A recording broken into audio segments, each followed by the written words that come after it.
त्यामध्ये 2 टँक बनवलेले आहेत की ज्यामध्ये 2 डिवायडर पण बसवले आहेत आणि ह्याला रेसवे पॉइंट म्हणतात की जेणेकरून हा एजिटेशन आहे ना त्याचं इझिली व्हावं आणि प्रत्येक पार्टीला न्यूट्रिशन सनलाईट मिळावं वगैरे आहेत ना त्यासाठी आपण डिवायडर पण टाकलेले आहेत आणि हा एजिटेटर तिथे बसवलेला आहे. Okay okay.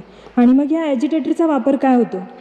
ॲजिटेशनचं काम काय असतं की पूर्णपणे म्हणजे पाणी हलतं ठेवण्यासाठी जेणेकरून प्रत्येक पार्टिकलचं म्हणजे मल्टिप्लिकेशन होईल. म्हणजे ह्याचं काय कसं होतं की ॲजिटेशनमुळे काय आहे की एकाचे 2 2चे 4 असे पार्टिकल मल्टिप्लाय होत जातात. स्टार्टिंगला जेव्हा तुमचे टँक रेडी होतात त्यावेळी आपण काय करतो की ड्रिंकेबल वॉटर म्हणजे जे आपण पिण्यायोग्य पाणी आहे ते आपण ह्यासाठी वापरतो.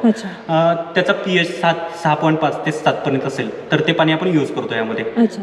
कल्चर आपण स्टार्टिंगला आपण बाहेरून घेतलेलं आणि त्याचं नंतर आपण ते स्वतः डेव्हलप केलेलं आहे कल्चर आणि ते नंतर आपण पाण्यामध्ये मिक्स केलेलं आहे. ओके. जर शेतकऱ्यांना हे जर कल्चर हवं असेल तर आपण प्रोव्हाइड करतोय का? हां, आपण शेतकऱ्यांना जे लिटरच्या हिशोबाने आहे ना प्रोव्हाइड करतो. ह्याचं कल्चर 1000 लिटर पाण्यासाठी 1 लिटर कल्चर सफिशियंट आहे. अच्छा, मग 1 लिटर कल्चर तरी साधारण त्याची कॉस्टिंग किती जाते? 1 लिटर कल्चर आपण 1000 रुपये प्रमाणे विक्री करतो. ओके. आणि साधारण यामध्ये जसं शेतीला खत व्यवस्थापनाची गरज असते तसं याच्यासाठी कोणत्या मीडियाची गरज असते? की जेव्हा आपण ह्यामध्ये पिण्यायोग्य पाणी घालतो त्यासाठी आपण म्हणजे स्पिरुलिनाची वाढ होण्यासाठी आपण त्यासाठी मीडिया बनवायला लागतो. त्यामध्ये आपण NPK, मॅग्नेशियम सल्फेट, खाण्याचं मीठ म्हणजे मोठं मीठ आणि सोडियम बायकार्बोनेट ह्या गोष्टी टाकून त्याचा मीडिया तयार केला जातो आणि त्यामध्ये आपण मदर कल्चर टाकलं जातं. त्यामध्ये ह्यामध्ये आपण 15,000 लिटर एका टँकसाठी 15,000 लिटर पाणी यूज केलेलं आहे. त्यामध्ये आपण 15 लिटर मदर कल्चर वापरलेलं आहे. ओके. आणि मग याचं टेस्टिंग वगैरे कसं आपण करत असतो का किंवा आपल्याला कुठे पाठवावं लागतं का लॅबमध्ये याच्या टेस्टिंगसाठी?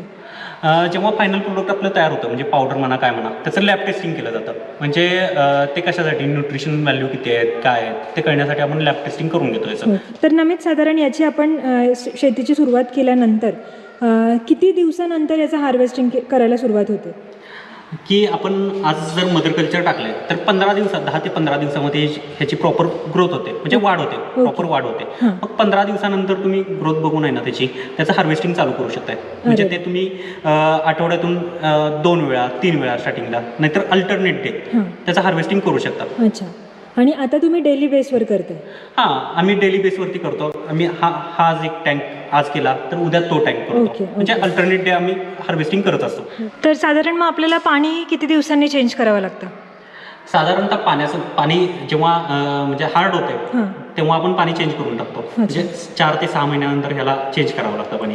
काय होतं की आपण ह्यामध्ये जे मीडिया टाकतो म्हणजे सोडियम बायकार्बोनेट NPK ते मीडिया टाकतो त्याचं खाली जाऊन डिकम्पोजिशन होतं आणि तळामध्येच राहतं मटेरियल. ते नंतर वरती यायला लागतं तेव्हा आपण पाणी चेंज करून टाकतो सगळं जेणेकरून ते स्पिरुलिनामध्ये मिक्स होऊन म्हणजे कंटामिनेट होऊ नये. ओके. मग साधारण ते जे पाणी आहे उरलेलं त्या पाण्याचा शेतामध्ये काही वापर होतो का? नाही, शेतामध्ये वापर होत नाही याचा कारण की हे हायली अल्कलाइन वॉटर आहे की ज्याचा pH 9 ते 11 आहे तर त्यामुळे ते शेतामध्ये यूज होत नाही. ते आपण डायरेक्टली ड्रेन करतो. मग साधारण अशा फ्लेक्स तयार होतात ना? हां, अशा ह्या प्रॉपर ड्राय झालेल्या फ्लेक्स आहेत. अच्छा. हां.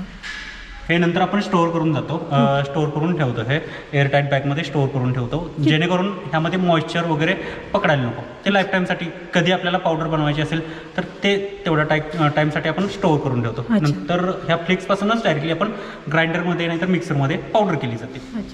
हां, तर नमित अगदी सुंदरशी अशी 2 गुंठ्यात तुम्ही या पारंपरिक शेतीला फाटा देऊन हे आधुनिक तंत्रज्ञान वापरून शैवाल शेती केलेली आहे. खूप छान वाटलं पाहून. खूप महत्त्वपूर्ण माहिती मिळाली तुमच्याकडून. तर तुम्ही साधारण आमच्या तरुण शेतकऱ्यांना काय संदेश द्याल या शेतीमधून? जे कोणी तरुण हे शेती करू इच्छितात त्यांनी पहिलं विक्रीचं नियोजन करावं. विक्रीचं नियोजन करून झाल्यानंतरच तुम्ही हा प्लांट सेटअप वगैरे केला तरी चालेल. कारण कसं होतं की हे प्रोडक्ट नवीन असल्यामुळे मार्केटमध्ये त्या गतीने जात नाही.